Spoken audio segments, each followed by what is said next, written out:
베드로전서 1장 13절에서 15절. 그러므로 너희 마음의 허리를 동이고 근신하여 예수 그리스도께서 나타나실 때에 너희에게 가져다 주실 은혜를 온전히 바랄지어다. 너희가 순종하는 자식처럼 전에 알지 못할 때에 따르던 너희 사욕을 본받지 말고 오직 너희를 부르신 거룩한 이처럼 너희도 모든 행실에 거룩한 자가 되라. 오늘 말씀의 제목은요, 싸울 각오입니다. 여기에 그러므로 이렇게 나오는데요, 내용상으로는 우리가 지난주에 읽은 말씀이 이어지는 것을 알 수 있습니다. 그래서 지난주에 읽은 말씀을 한 번 더 정리하고 오늘 본문을 보는 것이 좀 중요하다고 생각합니다. 지난주에 읽었었던 말씀, 그러니까 10절에서 12절 말씀이죠. 베드로는 환난 중에 고통당하는 당시의 성도들이 죽음을 눈앞에 두고 오늘 하루도 재수가 있어서 운이 좋아서 죽지 않고 살아남았구나 하면서 평범하게 보내고 있을 때 우리 인생이 그런 인생이 아니라는 것을 말해줬어요. 이 환난 가운데서 아무것도 하지 못하는 자기 스스로를 볼 때 그냥 평범한 사람처럼 이렇게 보일지 모르겠지만 그게 아니고 하나님께서 보실 때 하나님 눈에는 우리가 다 주인공이라는 것입니다. 지난주 메시지를 통해서 하나님 보실 때 우리가 정말 귀하게 오늘 하루도 믿음의 싸움을 싸우는 것을 하나님께서 그 모습을 보고 대단히 기뻐하시고 그것이 또 영원히 없어지지 않고 남는다는 것을 봤습니다. 이 말씀이 확실하게 우리 마음속에 좀 정리가 되고 또 이렇게 기억되어야 오늘 본문 말씀이 비로소 의미 있게 될 거예요. 그렇지 않으면 그저 그냥 쓱하게 넘어가고 그냥 늘 나오는 그러한 말씀의 그런 내용에 큰 의미를 부여하기가 좀 어렵습니다. 지난주 읽은 말씀이 우리 가운데 분명하게 기억이 돼야 되고요. 또 정리가 되면 오늘 말씀이 아주 당연하고 또 자연스럽게 그 내용이 우리한테 다가오면서 이어져요. 지난주에 10절에서 11절 말씀을 요약해서 한마디로 정리를 하면 주인공 인식 이렇게 말할 수 있겠습니다. 그러니까 10에서 11절에 베드로가 전하고자 하는 메시지가 도대체 뭐냐? 그것이 바로 너희가 주인공이다 이러한 얘기예요. 그러면 10절에서 12절 말씀을 제가 한번 다시 봉독해 보겠습니다. 이 구원에 대하여는 너희에게 임할 은혜를 예언하던 선지자들이 연구하고 부지런히 살펴서 자기 속에 계신 그리스도의 영이 그 받으실 고난과 후에 받으실 영광을 미리 증언하여 누구를 또는 어떠한 때를 지시하시는지 상고하니라. 이 섬긴 바가 자기를 위한 것이 아니요 너희를 위한 것임이 계시로 알게 되었으니 이것은 하늘로부터 보내신 성령을 힘입어 복음을 전하는 자들로 이제 너희에게 알린 것이요 천사들도 살펴보기를 원하는 것이니라. 방금 읽은 이 말씀을 우리가 아무리 눈 씻고 살펴봐도요, 하나님께서 이 땅에 이루신 이 구원의 장대함, 이 구원의 큰 스케일, 그리고 그 구원이 이루어지기 위해서 예전에 선지자가 막 등장하고, 그리고 그리스도께서 오시고, 그리고 천사들도 이거를 살펴보기를 원한다고 기록되어 있는데, 여기에서 주인공을 찾기가 그렇게 쉽지가 않아요. 이 문장에서. 그렇지만 처음부터 문맥은요, 하나님의 구원에 대한 어떤 객관적인 설명, 그리고 구원에 대한 신학적인 설명을 하려는 것이 아니에요. 여기서 베드로가 전하고 싶은 건 다른 게 아니고요, 흩어져 있는 나그네들에게 격려하고 있다는 사실이에요. 환난으로 흩어져서 고난받는 성도들, 이 사람들을 격려하고 위로하고 세우기 위해서 전하는 메시지이고, 하나님께서 우리에게 과거에 어떤 일을 하셨고 지금 현재 우리에게 무슨 일을 하고 계시는지 그것을 앞에 1절에서 9절까지 말씀을 전하고 난 다음에 우리에게 찾아온 이 구원이 도대체 어떤 구원인지를 한번 생각해 보자고 하면서 10에서 11절에 그것을 지금 전하고 있는 거예요. 그래서 10절에 우리가 읽은 대로 이 구원에 대하여는 하면서 시작하고 있는 것입니다. 이 이야기를 하는 이유는요, 결국 지난주에 전한 대로 오랜 시간 준비된 구원, 그리고 선지자들이 오랫동안 예언하고 연구하면서 기다렸던 그 구원.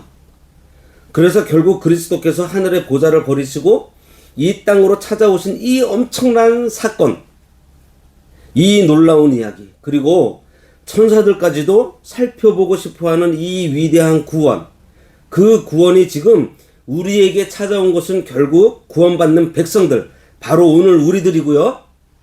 또 이 베드로전서의 주인공들, 환난 중에 인내하고 있는 성도들, 이 사람들, 오늘 구원받은 하나님 백성들, 그들을 탄생시키기 위한 것이었다, 이 얘기를 하고 있는 것입니다. 그리고 그 탄생된 백성들이 결국 오늘 하루를 살아가면서 부딪히는 크고 작은 고난을 믿음으로 넘어가는 그것을 하나님께서 보실 때에 참으로 큰 일이라는 거예요. 우리 스스로는 별 감흥 없이 하루하루 참지 뭐 어떻게 넘어가겠지, 뭐 재수가 좋았어 라고 하면서 가볍게 넘어갈 수 있겠지만, 하나님 보실 때 이게 굉장히 큰일이라는 것을 지금 강조하는 말씀이에요. 바로 주인공 인식입니다. 고난받는 백성, 하나님 백성들이 주인공이다. 네. 왜 하필 고난받는 백성이어야 되죠? 우리가 구원받은 백성으로 사는 가운데 부딪히는 어려움들, 이 어려움들을 넘어가는 과정, 그 과정을 하나님께서 보실 때 큰 감동이라는 것입니다.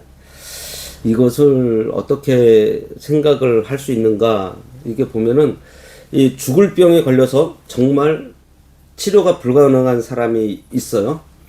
이 치료가 불가능한 사람을 한번 고쳐보겠다고 정말 온 병원이 다 동원되고, 아니 병원이 동원되는 정도가 아니라 하여튼 모든 사람들과 모든 장비들이 다 동원되는, 모든 것이 다 동원되어서 결국은 그 병을 치료할 수 있는 어떤 한 의사가 나타나고 죽을 수밖에 없었던 그 환자를 결국 살려내요. 이것은 말 그대로 구원받은 것과 같죠. 그쵸? 자, 이런 거를 한번 생각해 보자는 것입니다. 치료받은 사람은 그렇다 치고, 그걸 옆에서 지켜보는 사람이, 치료받은 사람이 벌떡 일어나서 정상적인 생활을 하는 그런 모습을 볼 때 그 감격이 어떨까요? 아주 큰 감격이겠죠?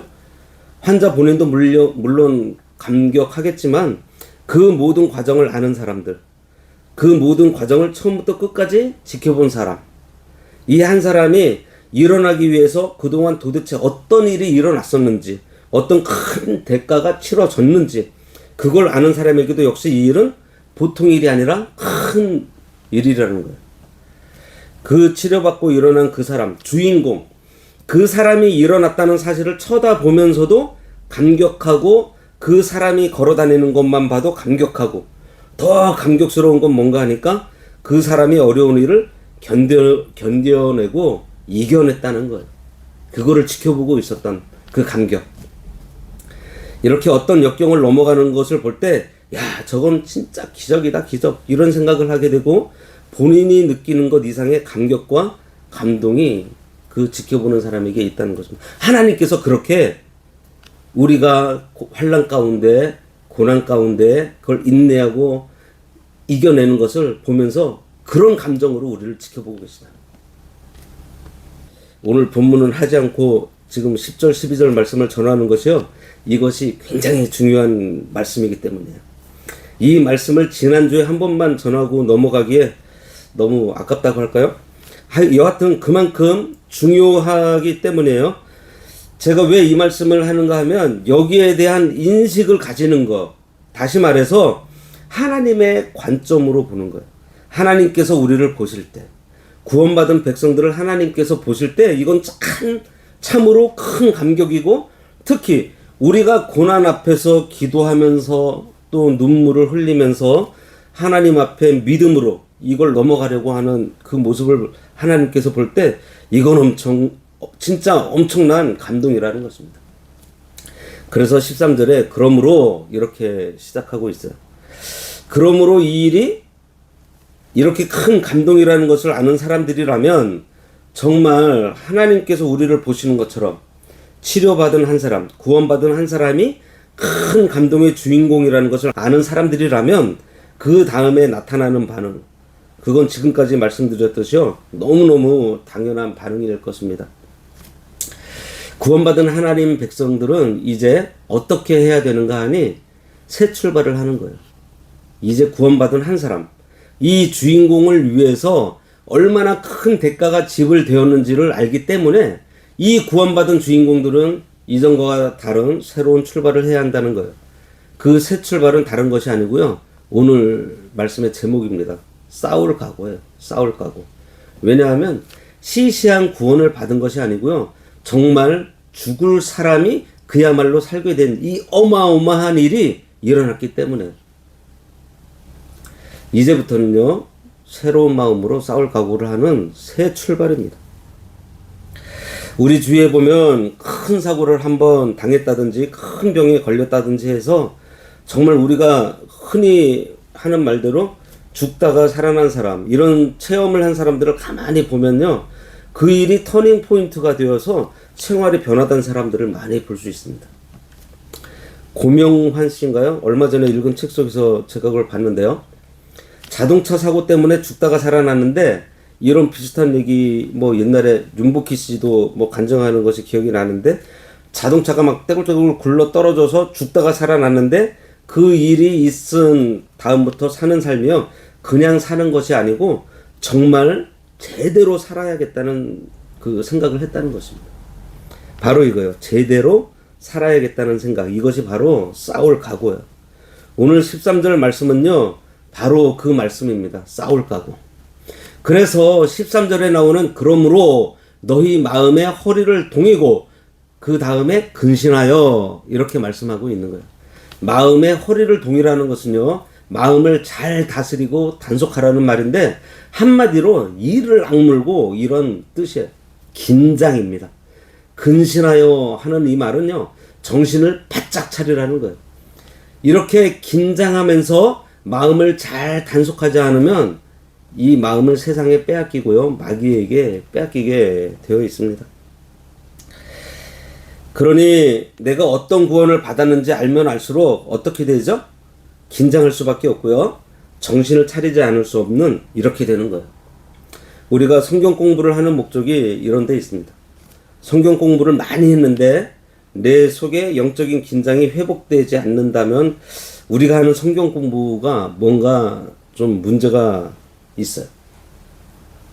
그리고 우리가 새벽 기도 때 기도만 하지 않고 말씀과 함께 기도하는 이유도요, 하루를 살기 위한 긴장을 회복하기 위한 것이고 정신을 차리기 위한 것입니다. 나중에 베드로후서 가면 이런 이야기가 나와요. 우리의 성품하고 우리의 인식은 분리할 수가 없다, 이런 말이 베드로후서에 나와요. 나중에 이제 베드로전서 강의 마친 후에 우리가 보게 될 텐데요, 성품하고 인식이 분리가 안 된다는 건 뭔가 하면, 많이 아는 사람, 뭔가를 많이 들어서 인식하고 있는 사람, 하나님을 안다고 하는 사람은요, 그 사람의 성품 속에서 하나님을 아는 만큼의 변화가 나타날 수밖에 없고, 만약에 성품 속에 어떤 변화가 나타나지 않는다면 그 사람은 하나님을 모르는 사람이다, 이러한 이야기가 나와요. 우리가 성경을 읽는 목적도 바로 우리 안에 이런 내적인 변화를 만들어내는 것이 목적이에요. 성경을 많이 읽는 것이 중요한 것이 아니고, 성경을 읽음으로 하나님을 아는 지식이 자라면서 우리의 성품에 하나님의 말씀이 자리 잡아서 변화하는 삶을 사는 것이 중요하다는 거예요. 이게 긴장이에요. 긴장이 있어야 되고 정신을 차리는 일이 있어야 되고, 그래서 여기 마음의 허리를 동이고 근신하여 하는 이 말이 우리에게 주는 압축적인 큰 의미가 있습니다. 먼저 우리가 한 가지 기억을 하고 있으면 좋겠는데요, 6월절, 제일 첫 번째 6월절을 어디서 지내죠? 출애굽하면서 지내죠? 출애굽기 12장에 나오는데, 처음 6월절을 지낼 때 하나님께서 6월절 규례를 말씀하시는데, 출애굽기 12장 11절에 보면요, 이렇게 돼 있어요. 허리에 띠를 띠고 발에 신을 신고 손에 지팡이를 잡고 이 6월절 어린 양을 잡아서 먹어야 되는데 이걸 급히 먹어야 된다, 이렇게 말씀하고 있습니다. 허리에 띠를 띠고 발에 신을 신고 손에 지팡이를 잡고, 뒤에서 누가 잡으러 오는 사람이 있는 것처럼 실제로 애굽에서 잡으러 오는 사람이 있었죠. 그렇게 도망치기를 준비하면서 급히 먹으라고 하세요. 군대에서 5분 대기조 같은 그 훈련을 하는 기간에요. 잘 때요. 완전 군장을 준비하고 군화를 신고 잡니다. 그런 것처럼 긴장 상태에 있는 거예요. 긴장 상태. 비상 상황이 발생하면 바로 튀어나갈 수 있도록 그걸 하나님께서 첫 번째 유월절 때 그 명령을 하셨다는 거예요. 오늘 바로 그 말을 하고 있는 것입니다. 마음의 허리를 동이고 하는 말은 바로 그 말이에요. 왜 이렇게 긴박한 말을 해야 되냐? 광야를 통과하는 이스라엘 백성들이 가져야 될 긴장감하고 광야와 같은 인생을 나그네처럼 살아야 될 초대교회 성도들하고 오늘 광야와 같은 이 복잡한 21세기를 살아가는 우리들하고 이제 다 똑같기 때문에 우리도 그렇게 살아야 하는 거예요. 그래서 우리가 아침에 눈 뜨고 새벽에 기도를 하고 정신을 차리고 성경을 읽고 주일에 예배를 드리고 오후에는 성경 공부하고 수요일에도 성경 공부하고 하는 것이 바로 그 때문입니다. 그래서 오늘 우리에게 주시는 말씀이 마음의 허리를 동이고 정말 나그네처럼 군인처럼 준비된 군인처럼 전투 우지를 가진 군인처럼 그러고 근신해서 정신을 바짝 차리고 이렇게 되어 있는 거예요. 그리고 그 다음에 보시면요. 여기 온전히 바란다는 말이 아주 중요한 말입니다. 온전히 예수 그리스도께서 나타내실 때 너희에게 가져다 주실 은혜가 있다는 거예요. 우리가 하나님 앞에 받은 은혜가 있지만 우리가 받은 은혜만 있는 것이 아니고요. 그리스도께서 우리에게 앞으로 가져다 주실 그 무언가, 그걸 상급이라고 말할 수도 있고 여기는 은혜라고 말하고 있고 그것보다도 더 좋은 표현은 영광이라는 표현도 있을 것이고요. 이것은 그냥 바라는 것이 아니에요. 여기 온전히 바라라 하는 이 온전이라는 말은요. 정말 말 그대로 전부입니다. 모든 것을 다 들여서 바라라는 거예요. 그 바라는 것 외에는 눈에 들어오는 것이 하나도 없는 것처럼 그것만 쳐다보는 사람처럼 모든 것을 다 걸고 정말로 하나님께서 우리를 위해서 모든 것을 다 걸고 우리를 부르신 것처럼 우리 인생을 다 걸고 속된 말로 몰빵해서 정말 온전히 그냥 바라는 거예요. 13절 이 한 절 말씀이 우리에게 주는 압축적인 의미가 아주 큽니다. 이 말씀은요. 우리가 좀 암송하면 좋을 것 같아요. 그럼 이것을 구체적으로 어떻게 해야 되는가에 대해서 다음 주 그리고 그 다음 주 이렇게 나올 것인데요. 구체적으로는 두 가지입니다. 아주 구체적으로 첫째는 거룩, 둘째는 두려움이에요. 거룩함과 그리고 떨리는 마음 이 두 가지를 14절 이하에서 이제 말씀을 하고 있고요. 돌아와서 구체적인 그 무엇을 하기 전에 어쩌면 더 중요한 것이 우리 마음의 긴장이고요. 그리고 정신을 차리는 것이고 이런 자세가 있어야 그 다음 자세로 구체적인 자세로 이어지게 되는 거예요. 구체적인 것을 말하기 전에 오늘 이 각오를 전해드립니다. 이 각오. 우리가 얼마나 큰 구원을 받았는지 그것을 알기 때문에 갖게 되는 그 각오. 그리고 우리 앞에 있는 이 어마어마한 상급을 쳐다보면서 모든 것을 다하는 그런 마음의 각오. 우리가 오늘 이 말씀을 보면서요. 베드로가 우리에게 전하고 싶어하는 것이 바로 뭐예요? 싸움이에요. 영적 전쟁. 굉장히 중요한 싸움입니다. 왜냐하면 우리에게 영원한 것을 보장해주는 싸움이기 때문에요. 그 알시스 프라울이라고 하는 그 유명한 성경학자가 쓴 책이 있는데 성령이라는 책이 있어요. 거기에 이런 말이 있습니다. 성화라고 하는 것은 영적 싸움을 각오하는 데서부터 시작한다. 그러니까 성화는 그냥 무턱대고 싸우는 것이 그냥 성화가 아니라는 거예요.